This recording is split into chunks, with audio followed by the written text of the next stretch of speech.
Ladies and gentlemen of Eureka, good day to you. Coming to you with the latest edition of the Eureka Way Forward. We're going to cover a lot in a little bit of time. Hey, where we hoped we'd be and where we are clearly two different things. We thought and hoped we would be at a place where cases were flat and we were beginning to get back to many of the things that we love to do in normalizing life. Where we are is cases are rising geometrically, in fact, higher than at any point during the stay-at-home order. And we can see it's happening not only in Nevada, but from the states that feed us, Arizona, California, and to some degree Utah as well. So we've been playing a lot of offense. We've built these beautiful, thanks to Jim White and the engineering team, these beautiful plexiglass dividers. I had a competition one day to take as many mask selfies as I can. I encourage you to do the same. We're wearing our masks, we're cleaning, we're playing good offense. We actually also have to play defense. And normally a defensive plan looks like this. In the New World Order, it looks like this. And it's called contact tracing. And so in order to understand how we're doing contact tracing in our Eureka family, I want to tell a story of how it's actually playing out on our campus, right here at the Eureka. And we're going to use the story of Worried Warren. Here's Warren right here. Warren is worried because he just found out that his brother's wife tested positive for COVID. And over the past weekend, they had been at his brother's house with his sister-in-law, celebrating their nephew's birthday. So now Warren is worried. So what does Worried Warren do? Well, here's what Worried Warren does, and this is what we want Worried Warren to do, is he contacts his supervisor, telephone call, email, and human resources, and says, I may have been in contact with somebody who is tested positive. That's when our contact tracing process goes into effect.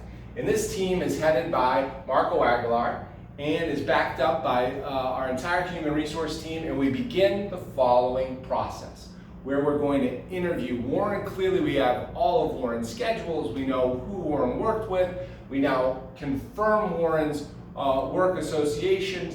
We also ask Warren, who did he spend prolonged contact with while at work? This is one of the reasons why you've seen us now spread out lunch tables and ask people to dine alone, right? So we put more distance between ourselves at work. We then ask Warren, what relatives do you have that you've been in contact with that also work at the Eureka? Or just what friends have you hung out with outside of work that also work at the Eureka? And we identify all of these people, and we put these people, and of course Warren, in what we're calling a quarantine hold. They're home, they're getting paid, and they are waiting a test. Now, the waiting period has to be at least 4 days from the time you've come in contact with someone who may have been in contact with someone who tested positive for COVID. During that period, while we await a test, we're going to communicate with all of the people in the group when to show up for their testing time, and they're going to test right usually here on campus if they are showing no symptoms. If during that time you begin to feel symptoms, then you need to test at a medical facility and not here at the Eureka. So, what happens after this? People, we hope Warren had no reason to be worried, and we inform you that you can return to work. So during that time, everyone's been paid, but it has put a stress on the organization sometimes, depending on how many people Warren came in contact with. And that's what being kind of as cautious as we are has a consequence. The consequence of caution is an image of rolling blackouts. If you remember when there were power problems in Southern California a few years ago, there would be different times of the day where they would take entire portions of the grid down to provide air conditioning to the rest of the city.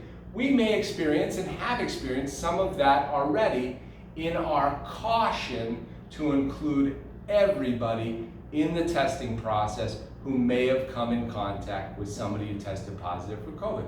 So we've already experienced some of this. We will continue to experience some of this. So how do we manage the current moment? I think it's probably best described for men and women like us who work in the hospitality industry, who are in social contact with dozens upon dozens of people in our normal workday, I think what we're really on is quarantine plus, or maybe an upgraded stay-at-home order.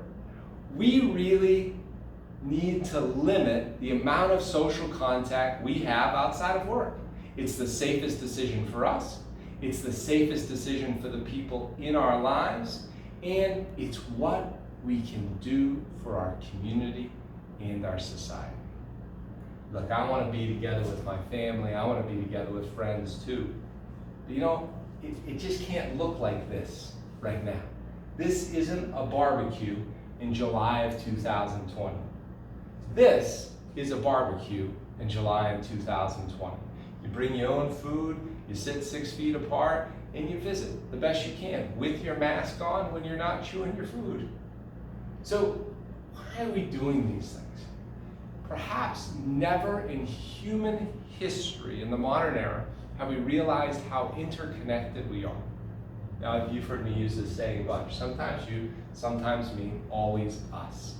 Sometimes I'm making a sacrifice for you. Sometimes you're making a sacrifice for me, but we're doing it for all of us, for the greater good. Because we can get better. Things can get better. In New Zealand, they have returned to full stadiums watching rugby matches. We can do that too, but not without significant sacrifice. We have to wear our masks, we have to maintain our social distancing, we have to limit our contact with friends and family outside of work. We must follow all of our personal hygiene issues. We must stay well rested and well fed and multivitamined and everything we can do to put ourselves in the best condition to fight the virus. Because sometimes slowing down is the most precious gift we can give ourselves. If we want to slow the pace of the virus down, we must slow the pace of our own life down. We must stay simple. It's a small sacrifice for likely a great gift. I've asked the Eureka family to do many remarkable things in our journey together over the last several decades. And we've accomplished every one of them. I have no doubt that our community, our family, can show the leadership necessary to show the way forward. I'm thankful for you. Stay healthy, stay hopeful, stay strong. Eureka strong.